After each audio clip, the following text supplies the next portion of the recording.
inshuti ya Yesu arukiye mu gituza cye asinziriye mu rukundo rw'Imana ararutse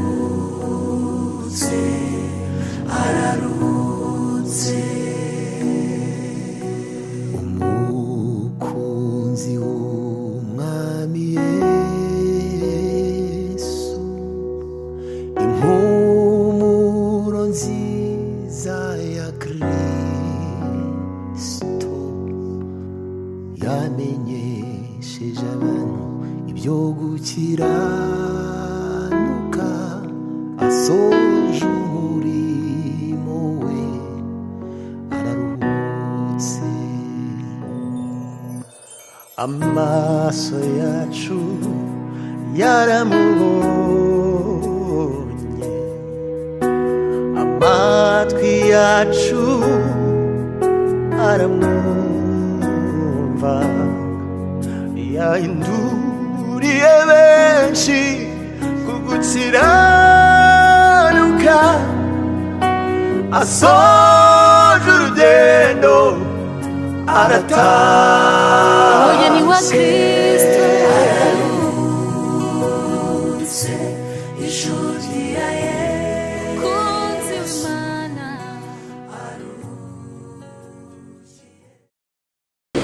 tubahe umubiri w'umuvandimwe wacu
rivugira mu ijuru rimbwira riti andika uti uhereye none hahirwa abapfa bapfira mu mwami wacu Mwuka nawe aravuga ati ye ngo baruhuke imihati yabo kuko imirimo yabo ijyanye nabo ibakurikiye Imana ishimwe abantu bazarugiriramo amahirwe ariko harimo n'abazarugiriramo ibyago bazarugiriramo amahirwe ni abari mu mwami ni abakora imirimo yo gukiranuka ni abakora ibyiza kandi ibyo byiza bakabihamamo bakagumya bakabikora kugeza umwuka bashizemo ngabo ijambo ry'Imana riratubwiye ko bazaba baruhutse kandi iyo mirimo myiza bakoze izajyana nabo ibakurikiye sinshidikanya rero uyu mwana wacu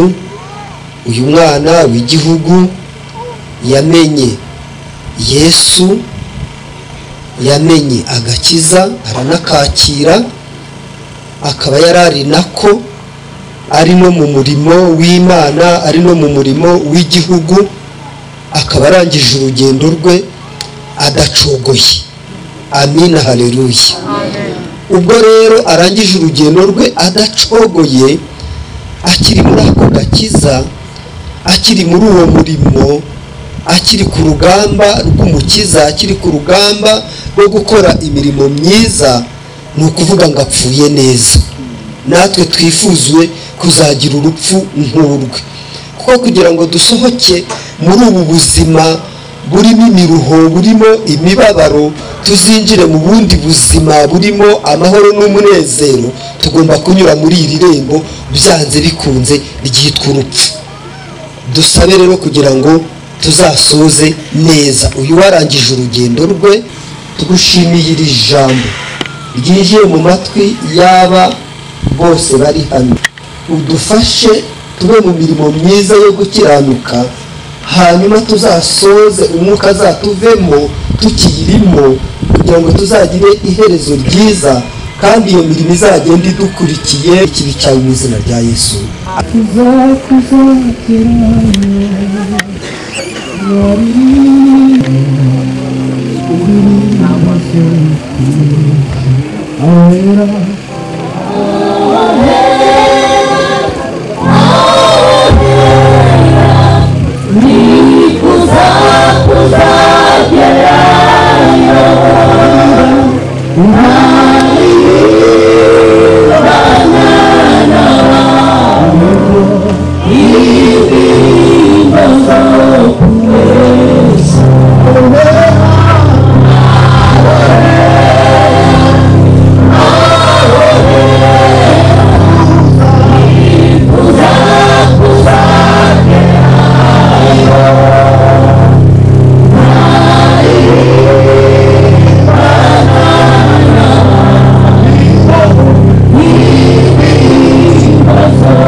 pasiteri gufasha gushyingura bitegura muri muhagaze hariya ku ruhande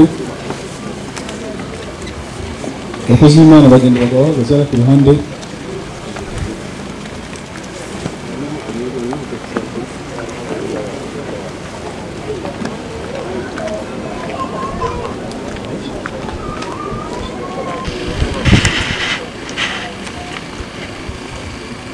igihe badusezera bakumva icyumweru Imana nakomeje kuba hafi y'umuryango.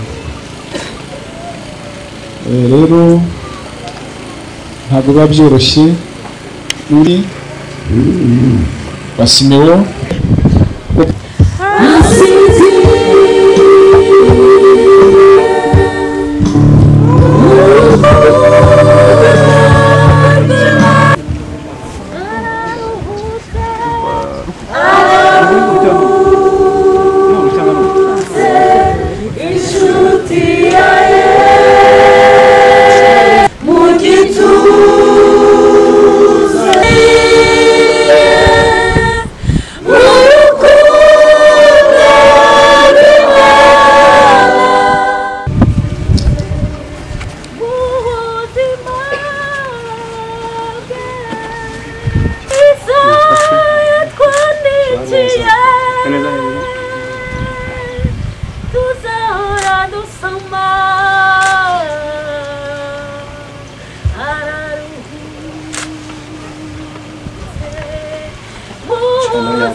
ibice bitatu umurongo wa 16 bakavuga ngo umukungugu mu mukungugu, ubutaka mu butaka,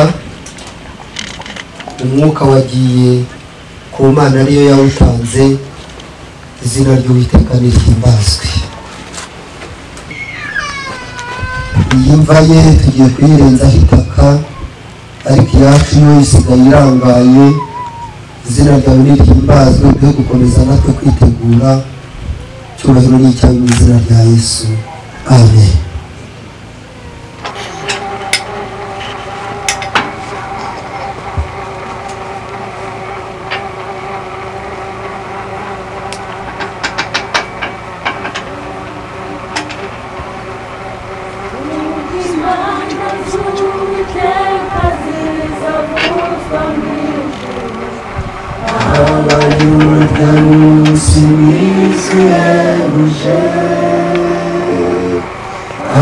Abakijijwe bo kw'isi bose baza mw'itoro, abakoranyirize mw'ijuru,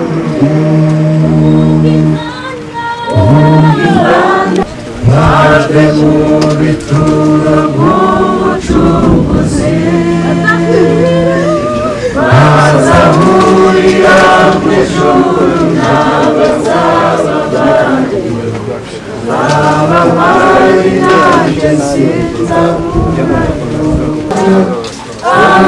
amazina yawe bose mu gitabo cy'ubugingo, niko nzumva izina ryanjye mwitaba. Yesu ndabuntu n'urukundo afitiye se mw'ijuru, Yesu ndatabuja nzamukorera nacogora, izubuntu n'urukundo afitiye, maze imirima ya mwisagamba n'ikirangiza, azabahamagara ageze mw'ijuru,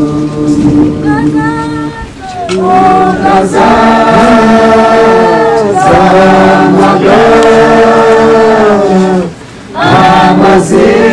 amazina yawe yose mu gitabo cy'ubugingo.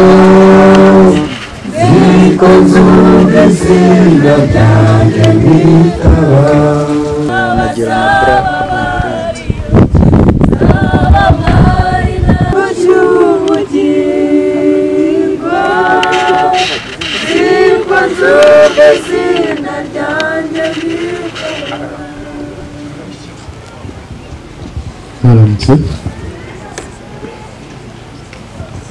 y'umukomere hanyuma icyiciro cyisumbuye yiga bijyanye n'imibare ubumenyi bw'ikoranabuhanga ndetse na geography MEG muri groupe scolaire ya Nyabisindu arabize 2015. Nyuma yaho yaje kujya mu gipolisi ndetse n'ubuzima bwe yaburanije akiri umupolisi.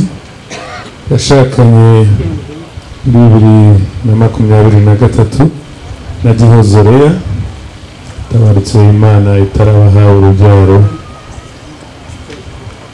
Mu buzima bwe ari umwana urangwa n'imico myiza yitondaga, ari umurokore ushima Imana. Benshi ngira ngo niba korali niba baririmbagamo ubuhamya bwe bwari bwiza. Imana rero ishimye ko yamugeneye kuri iki kirangira none. Urupfu ni ikintu gikomeye ariko cyane rumenwa na nyiracyo. Bari hafi ya Gihozo, bari hafi ya mukecuru ndetse na muzehe. Komeze mubakomeze nimukomere. Ndashimira abantu baturutse impande zose. Murakoze cyane. Nimukomere kuko ni ngombwa gukomera. Rero ndashimira ku cyumweru twabanye baradufashije ku buryo bukomeye kuva ku cyumweru kugeza uyu munsi. Abantu batuye hafi ndabashima cyane. Kuva nkimenya inkuru nagerageje kubwira abantu bakomeye polisi y'u Rwanda.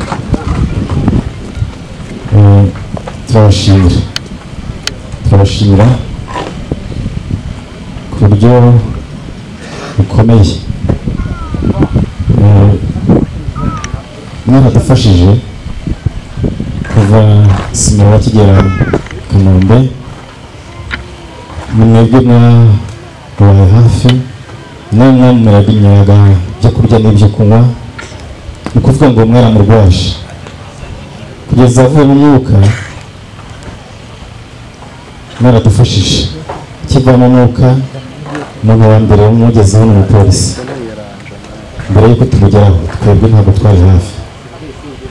Tukihagera rero badukoreye ibintu byinshi kuva Kanombe kujya kuri mu rugo kugeza n'uyu munsi. Mudufashije kurenza uko twabyibwiraga. Rero ni ukuri polisi Imana y'umugisha kandi turabashimira. Turashimira igihugu. Dufite igihugu cyiza ntabwo byose twabigeraho, ariko turashimira igihugu ko gifite gahunda nziza ku Banyarwanda. Simba rero mu gihe gito wabaye umwana wanjye yambereye umwana mwiza. Ndamushimira muri byose kuko twaganiriye bimwe bishoboka, cyane cyane ko yarakiri mu ntango y'imishinga. Twaganiraga kenshi yasabaga inama n'ibitekerezo kandi nanjye numvaga ko bimuhari ibyanjye. Rero icyo gihe cyose tumaranye yambereye umwana mwiza. Ndashimira Gihozo umwana wanjye, nawe yakomeje kumbera umwana mwiza kandi n'ubu ngubu ndabizi ko azakomeza kumbera umwana mwiza. Rero ntumva ibyo kuvuga birahari, ariko za jambo rinini ririmo ni ukubashimira abantu mwese mwakoze. Yarakoze. Ndatumira umuntu mukuru w'umuryango watoranyije azanyegere. Nanjye twabonye ubuyobozi. Rero Gihozo yambwiye ngo mbashimire. Abuze inshuti ye ariko mu isi iko bimera. Mwese mbashimire abaravuye rubona abaturutse kwa sebukwe. Imana ibahe.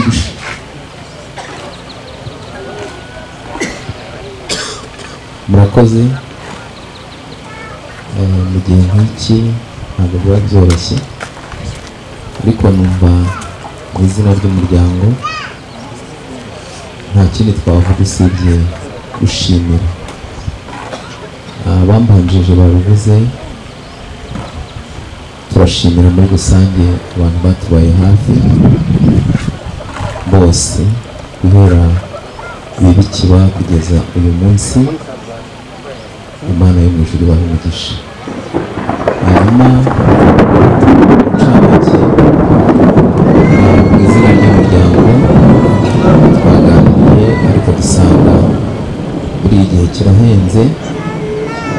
Mu rwego rwo gusoza ikiriyo twifuje ko twabisoreza rimwe uyu munsi kugira ngo igihe cyacu tujye tukijera neza. Hanyuma ikindi twaganiriye nk'umuryango, mu muco wacu nk'abanyarwanda, umwana waherekeje nyakwigendera tuzicara nk'umuryango kugira ngo tumugenere. Mu muco tubyita inkurarwobo. Tuzabikora rero vuba. Murakoze, Imana ibahe umugisha. Yarakoze cyane. Nituva hano harahateguye tujye gukarabira niho turi kuri n'ikiriho. Ubuyobozi bwa Rwanda National Police bugiye kubihanganisha no kubakomeza muri bihe kuri yitwa Chief Superintendent Jean Bosco Busingwa, umuyobozi wa polisi wungirije mu ntara y'Iburasirazuba. Mu izina rya Rwanda National Police ndetse n'abagenzi banjye turi kumwe hano kugira ngo tugire inama. Uwavuze amateka ye yakomeje urugendo rw'ubuyobozi bw'ubuzima bwo muri polisi, kugira ngo munyemerere mbugarukeho kuko nta mateka ye tuzahora tumwibukiraho. Yari yavuzwe kuko Uwayezu Simeon yavuze tariki ya mbere z'ukwa mbere 1993, avukira mu Rwanda, intara y'Iburasirazuba, akarere ka Gatsibo, umurenge wa Kiramuruzi, akagari ka Nyabisindu. Mu mwaka w'ibihumbi 2016, tariki ya 5 z'ukwa 9, yagiye mu mahugurwa amutegura kuba polisi y'u Rwanda, ayakorera ishuri rya polisi riherereye Gishari, Rwamagana. Asoza amahugurwa tariki ebyiri, imbaraga, ubwitange, ubuhanga, amasomo n'igihe amasomo yose. Asoje amahugurwa mu mwaka wa 2017, yoherejwe gukorera mu ntara y'Iburasirazuba n'ubundi mu turere twa Rwamagana na Nyagatare, aho yakomeje gukora akazi ke neza, akaba yararangwaga buri munsi kuko ni indangagaciro twese tuba tugenderaho mu kazi kacu. Ukwezi kwa 9 umwaka ushize wa 2024, yatoranijwe mu bapolisi bake bagombaga kujya mu butumwa bwo kugarura amahoro muri Mozambique, ari mu bapolisi y'u Rwanda n'igihugu muri rusange. Imyaka ye bayivuze, abapolisi y'u Rwanda nagira ngo mbihangane.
nitugera intunga aho nyine atuye umwace hari ubutumwa bwanyu umuryango wabateguye abantu baturutse ubona barihanganisha bose barabona ntihagire ubutaha atageze kwa Yozo munsi wa Yozo wabatuye murakoze abakomeje gufata mu mugongo n'igihugu cyacu muri rusange nk'uko twari twabivuze hariya hepfo twari twavuze ko igihe n'ubundi ari igihe nk'uko umuco w'abanyarwanda uri ubwo rero tugishoreje hano aho dukaraniye hanyuma kugira ngo tuzabishane neza ariko kuko n'ubundi tuzi sinzi ko twitwarira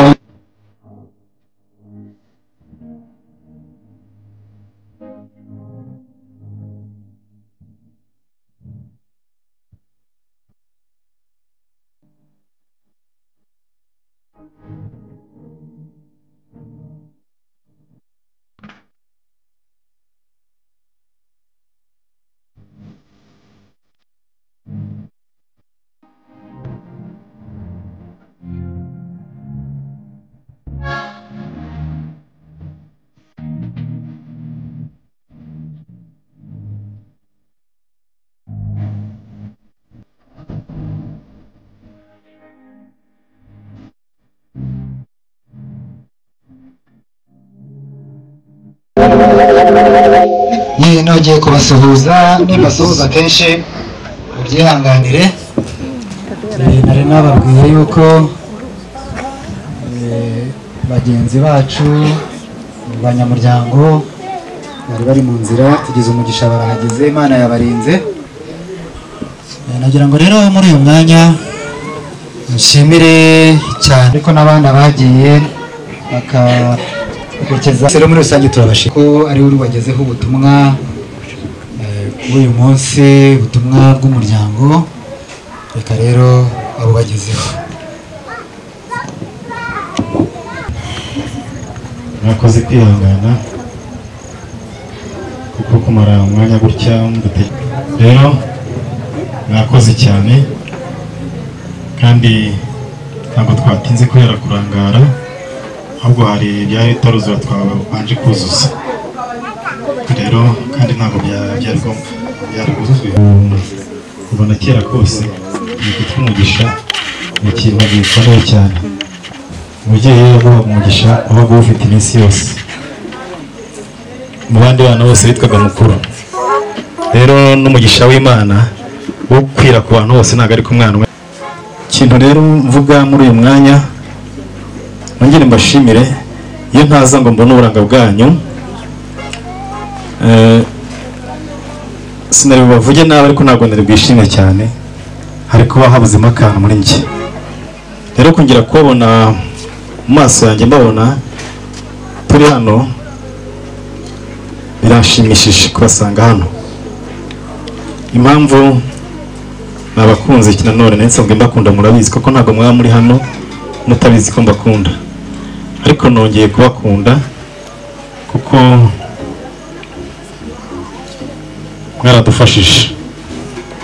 mwaradufashije mu minsi yose ishize kuva ku cyumweru ubwo twari tumaze kumva ino nkuru ngewe nayumvishe saa 12 n'indi minota mikeya mara guhabwa ayo makuru yari kwa muganga ariko aho barwarizaga ntabwo wajyaga iruhande rw'umurwayi muganga nibwo yaramaze kumuha amakuru kimamagara rero urumva nabanje gucanganyikirwaho ukuntu ariko mpita numva ni ngombwa ko hamagara abantu umugabo wa mbere nahamagaye ni Bamuhoza yaranyumvishe kugeza uyu munsi ntabwo ugeze mvi iruhande rero reka mushimire cyane hari n'abandi nahamagaye nakurikijeho nabo kuva uwo munsi babaye hafi yanjye kandi cyane rwose bishoboka kuko kuva kuri iyo saha twatangiye gutekereza ibintu byinshi byari bikeneye abantu hari ababyumvishije mu minsi igiye itandukanye abo nabo babigize ibyabo, abantu b'Imunyaga ni ukuri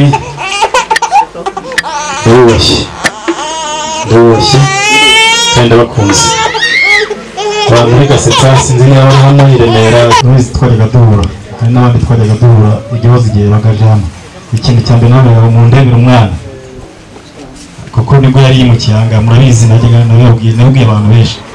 Impamvu nabibabwiraga nari nzi ko nyine ubundi nabibabwiye nimugoroba namushyingiye ari umwana akiri mutoya, ariko nta yandi mahitamo nari mfite kuko yarabishakaga nyine kandi yari ageze igihe cyo guhitamo. Hanyuma rero nari mfite, namubwiraga ngo ndebere umwana, ujye udebera umwana. Abagore bose abantu ba hano mwese narababwiraga, uwo twahuraga mwese nababwiraga mu ndebere umwana, dore yaje aho ngaho mu ndebere, kuko numvaga nshaka ko bamureba nyine kubera ibyahaga biri muri njye. Rero mwandebeye umwana kandi narabibonye. Abantu b'Intunga mwarakoze cyane rwose, mwaranshimishije cyane cyane abaturanyi ba hafi hano n'abakure mwese, kandi nagiye mbabona numva nabonye umwana wanjye nta kintu yabuze. Gishyika nabaga mfite bwaracyaga nkumva araho, bugacya nkumva araho, kandi muri kino gihe cy'ibyago bwo mbabonye cyane bikomeye.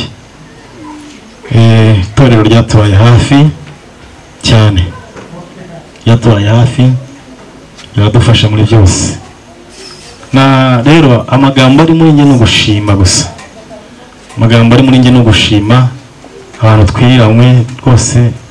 Umva, nshimira abantu baturutse impande n'impande nyinshi zitandukanye, ndabizi kuko yaba ari njye, yaba ari Gihozo, yaba ari umugabo we,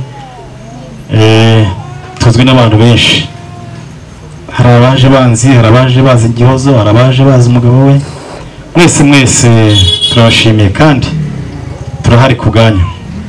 Simbifurije ikibi, mbabarire, ariko ni icyiza, mukitekereza icyiza mujye mutumenyesha. Turahari kugira ngo dufatanye namwe nk'uko mukomeje kutwereka, kandi murabizi ko ntabwo mutwiyeretse uyu munsi, ariko numwongeye kugaruka mu masura muri twebwe. Rero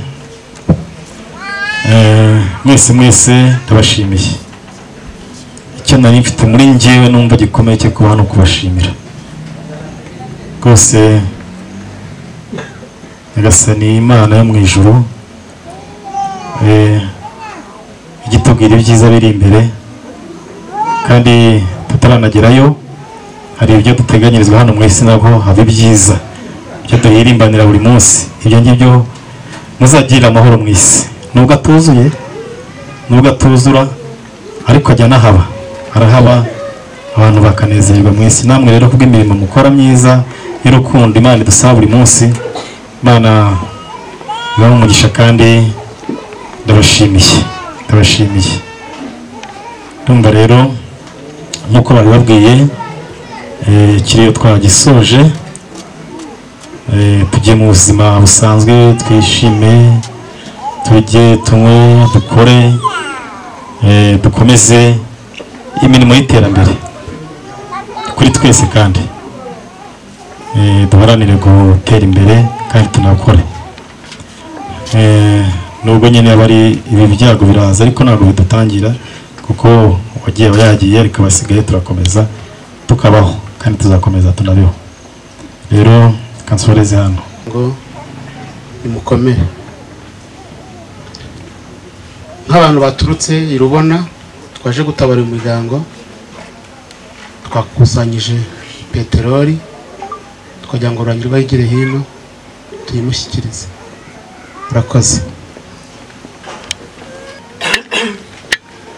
nawe.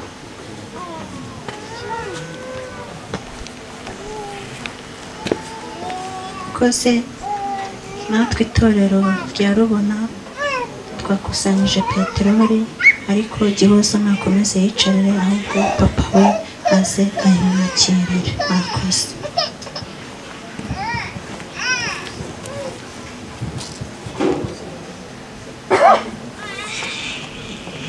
uyu muyobozi ataragenda wahaguruke dusenge. Imana yacu turagushimye, baravuze ngo bibaho byose dushime, mu bibi no mu byiza dushime. Turagushimye rero ko wabanye natwe uyu munsi, tukaba tuvuye guherekeza umuvandimwe watuvuyemo amahoro. Rero imitima yacu irababaye, ariko dukomeza gutanga ihumure. Turi hano rero mu rugo rwa Simewo, wabanye natwe, ariko harimo abagiye, harimo abasigaye, bana na buri muntu wese Mana, kandi ikiruta byose komeza guhumuriza Gihozo cyane, mube hafi wowe utanga imbaraga. Turakwinginze rero Nyagasani, komeza kubana n'imiryango yose, komeza kubana n'imitima yacu twese muri rusange, utanga ihumure.